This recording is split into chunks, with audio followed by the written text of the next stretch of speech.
Assalamualaikum warahmatullahi wabarakatuh. Apa kabar semuanya?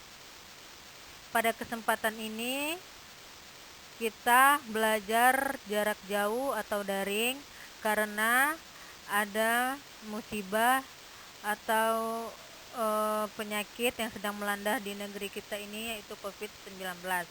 Jadi kita tidak bisa bertatap muka langsung. Baiklah, langsung saja Ibu ingin memperkenalkan. Nama Ibu Yeti Oktarina SPD. Di kelas 10 ini, 10 IPA 1 sampai dengan IPA 4, Ibu mengajar TIK, Teknologi Informasi dan Komunikasi.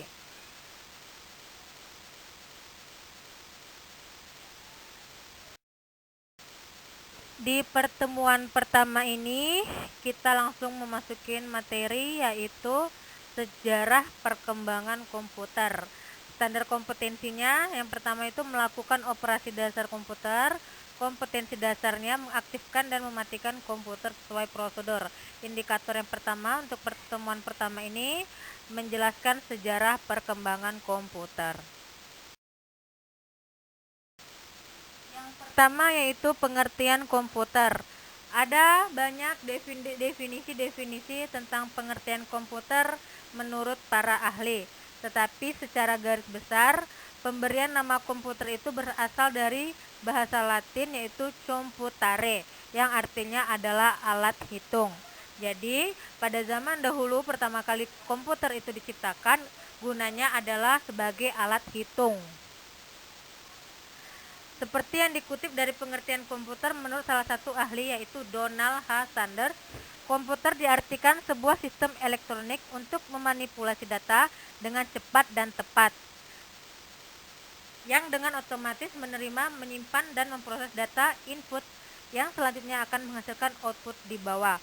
Jadi komputer itu terdiri dari beberapa komponen, yaitu monitor, CPU, keyboard, mouse, dan juga printer. Jadi mereka saling bekerja sama untuk menghasilkan informasi sesuai data dan program yang ada.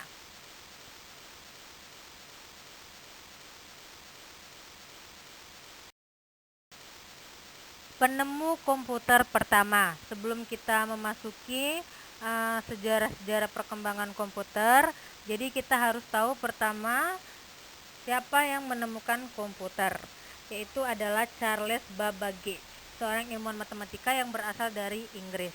Jadi si Charles ini adalah yang menemukan komputer pertama kali.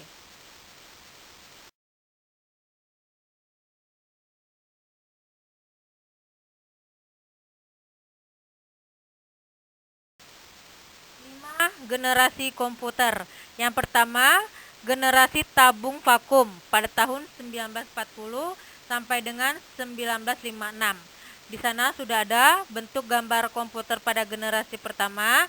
Pada generasi pertama ini komputernya sangat amat besar dan berat, itu hampir 30 ton. Dan komputer tersebut sangat tidak efisien karena membutuhkan daya listrik yang besar serta panas yang berlebih. Jadi pada generasi yang pertama ini bentuk komputernya seperti ini.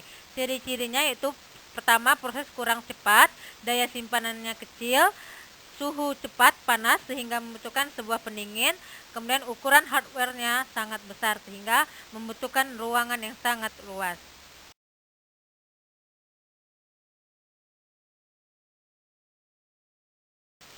Yang kedua, generasi transistor pada tahun 1959 1965.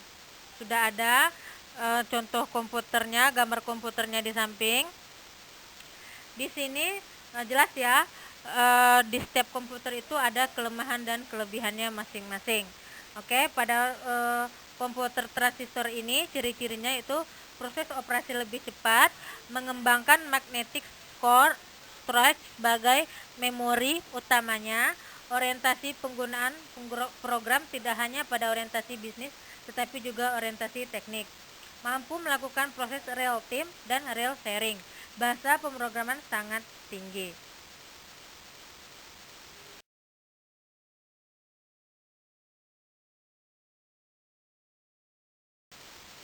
Yang ketiga yaitu generasi IC pada tahun 1965 sampai dengan 1971.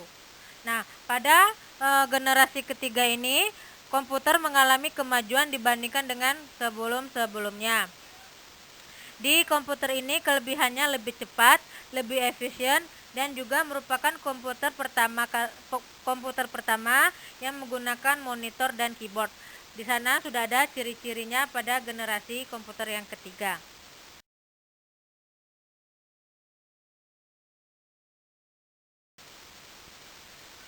Keempat yaitu generasi mikroprosesor pada tahun 1971 sampai dengan 1980. Nah, pada saat ini sudah sangat berkembang komputernya ya, di mana di generasi ini memasuki masa mikroprosesor yang mana masih digunakan oleh beberapa masyarakat Indonesia hingga saat ini. Bisa dilihat contoh gambarnya, dia menggunakan monitor, keyboard dan lain-lain, sudah sangat canggih. Kemudian di generasi ini sudah lahir internet. Tampilan monitornya masih menggunakan satu warna, yaitu green color. Kemudian di komputer ini juga sudah ada chip sebagai memori komputer. Jadi pada generasi ini komputernya sudah agak canggih karena sudah digunakan oleh masyarakat Indonesia. Ciri-cirinya ada di sini ya, bisa kalian baca.